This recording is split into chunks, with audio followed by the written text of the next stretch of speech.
Hello everyone.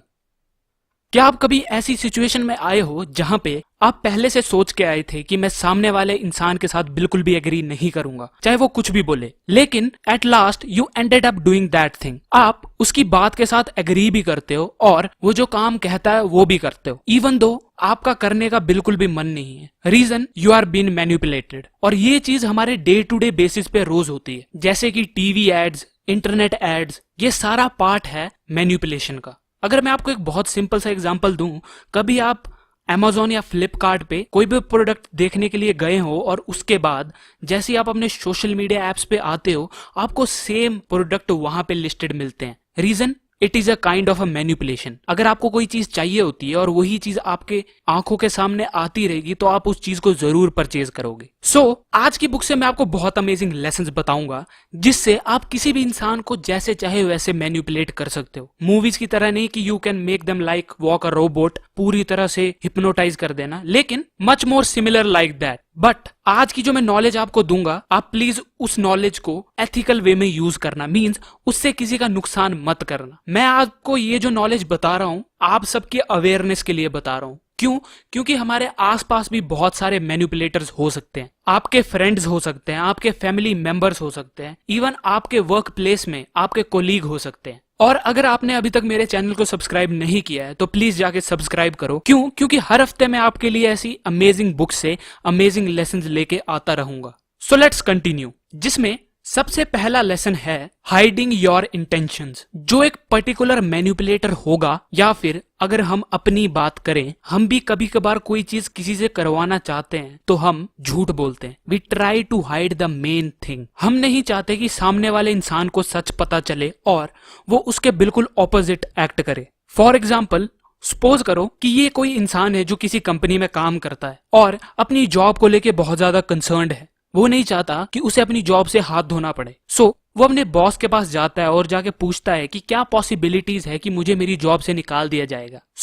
Boss reply में बोलते हैं कि ऐसा कुछ नहीं होगा, तुम्हें चिंता करने की कोई जरूरत नहीं है। और वहीं ऑलरेडी डिसाइड हो चुका था कि वो उसे उस कंपनी से निकाल देंगे, जो कि एक काइंड ऑफ अ मैनिपुलेशन है। क्यों? क्योंकि उससे सच छुपाया गया। Law number second, attention seeking. जो एक पर्टिकुलर मैनिपुलेटर होगा वो चाहेगा कि ज्यादा से ज्यादा लोग उसको देखें, उसकी अटेंशन सीक करें। क्यों? इसी तरह वो एक पर्टिकुलर ग्रुप में रह के किसी भी पर्सन को मैनिपुलेट कर पाएगा। They always want to be the centre of attention. वो चाहते हैं कि ज्यादा से ज्यादा लोग उनकी अटेंशन सीक करें। अब इस चीज के पॉजिटिव और नेगेटिव एस्पेक्ट्स दोनों हो सकते हैं। सपोज करो एक इंस्टाग्राम इन्फ्लुएंसर है, या फिर ऑनलाइन जितने भी सोशल मीडिया पे डिफरेंट इन्फ्लुएंसर्स होते हैं, वो पॉजिटिव भी हो सकते हैं और नेगेटिव भी हो सकते हैं। वो उनके इंटेंशंस पे डिपेंड करता है। इवन जब भी हम किसी पब्लिक स्पीकर को सुनने जाते हैं तो उसका काम ही होता है कि वो आपको मोटिवेटेड रखे, आपकी अटेंशंस उसकी तरफ ग्रैब करके रखे, जिससे आप उसको बहुत ध्यान से सुनो।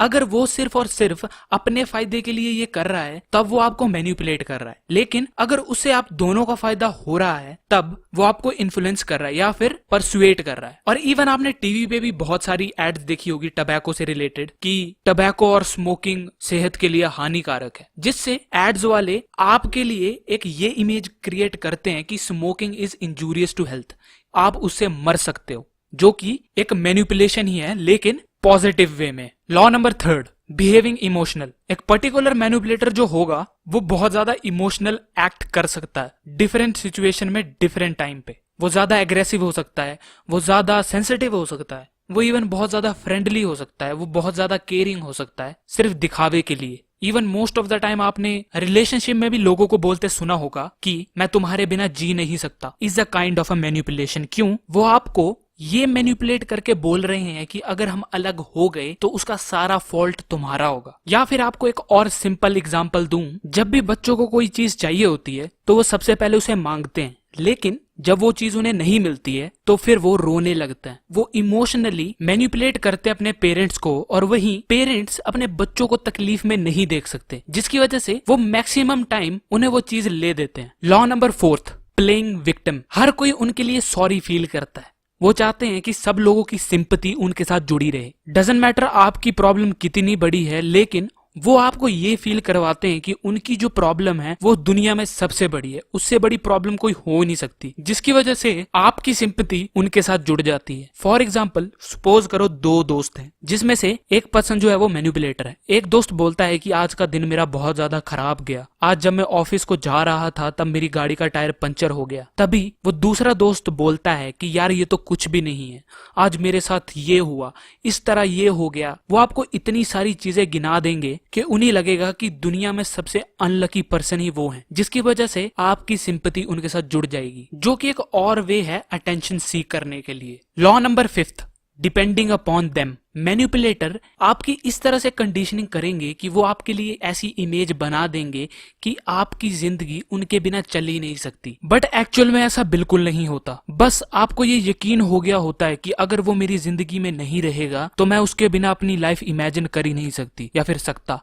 क्योंकि मैक्सिमम टाइम ये रिलेशनशिप्स में ज्यादा होता है, जिसकी वजह से the more you depend upon them the more control they have on you. वो आपकी मदद करेंगे, आपको फेवर करेंगे ऐसे टाइम पे जब आप सोच भी नहीं सकते, लेकिन no favour comes for free. Law number 6, taking credits where it's not due. Manipulator की कोशिश होती है कि किसी भी बड़े काम का क्रेडिट सिर्फ उन्हें मिले, काम कोई और करे लेकिन तालियां उनके लिए बजे। जिससे होगा क्या, और लोगों की अटेंशन उनकी तरफ ग्रैब होगी। इवन आपने बहुत सारे वर्क प्लेसेस पे भी देखा होगा कि मेहनत कोई और करता है लेकिन सारा क्रेडिट कोई और लेके जाता है। रीजन, जिस इंसान ने मेहनत की होगी ही माइट बी मैनिपुलेटेड। वो सारा का सारा मुश्किल काम किसी और को दे देते हैं और अपने लिए सिर्फ छोटा सा आसान काम रखते हैं। बहुत सारे टीम वर्क में, प्रोजेक्ट्स में, जहाँ पे बहुत सारे लोग एक साथ मिलके काम करते हैं, वहां पे बहुत सारी चीजें आपको ऐसी देखने को मिलेगी। Law number 7, they pretend to be friends. वो आपका नाटक करते हैं दोस्त बनने का। They try to butter you, आपके साथ बहुत ज्यादा फ्रेंडली बिहेव करेंगे। हमारे साथ बहुत बार ऐसा होता है कि रिसेंटली हमें कोई इंसान मिला है और हम उसे अपनी सारी चीजें बताने लग पड़ते हैं और बाद में हमें वो उसी चीज से बहुत ज्यादा मैनिपुलेट करते हैं। इवन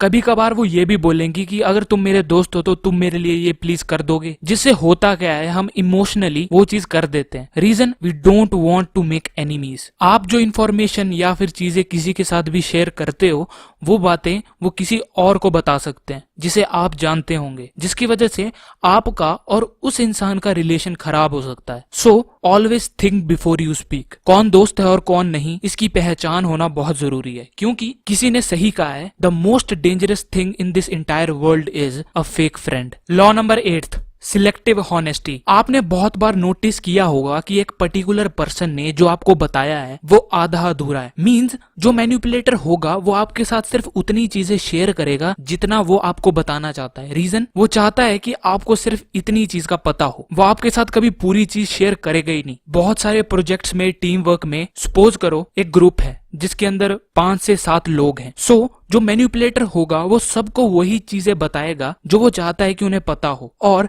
जो मेन चीजें होंगी वो अपने पास रखेगा ताकि जब वक्त आ सके तो उस चीज से उसे फायदा हो सके या फिर उस चीज से उसे सारा क्रेडिट मिल सके। ये थे वो 8 लेसन्स जो मैंने आपको how to analyse people by Daniel Spade book से बताए हैं। अगर आप चाहते हैं कि मैं इस बुक का सेकंड पार्ट बनाऊं तो प्लीज मुझे कमेंट बॉक्स में बताएं। टिल देन, अगर आपको ये बुक चाहिए तो लिंक आपको नीचे डिस्क्रिप्शन में मिल जाएगा। और इसके अलावा 29 अप्रैल 2020 को बॉलीवुड के एक बहुत अमेजिंग एक्टर इरफान खान इस दुनिया से चले गए। सो अगर आप चाहते हैं कि मैं उनके ऊपर अलग से एक वीडियो बनाऊं जिसमें मैं आपको उनकी लाइफ से बहुत अमेजिंग लेसन्स बताऊं, तो प्लीज मुझे कमेंट बॉक्स में बताएं। Till then, may God he rest in peace and legends never die. उनको उनकी फिल्मों की वजह से हमेशा याद रखा जाएगा। जैसे मैं कहता हूँ कि कुछ लोग कभी नहीं मरते, they never die, they always remains in our memories. So till then, comment करें, लाइक करें, शेयर करें और प्लीज मुझे अपने व्यूज कमेंट में बताएं कि आपको आज की वीडियो कैसी लगी। सब्सक्राइब करें चैनल को, हिट करें नोटिफिकेशन बटन पे जिससे आप मेरी कोई भी वीडियो मिस ना करें। आप मेरे को नीचे दिए गए किसी भी सोशल नेटवर्क पे फॉलो कर सकते हो। मैं आपके लिए और भी ऐसे अमेजिंग लेसन हर हफ्ते लाता रहूंगा। Till then, thanks for watching and have a nice day.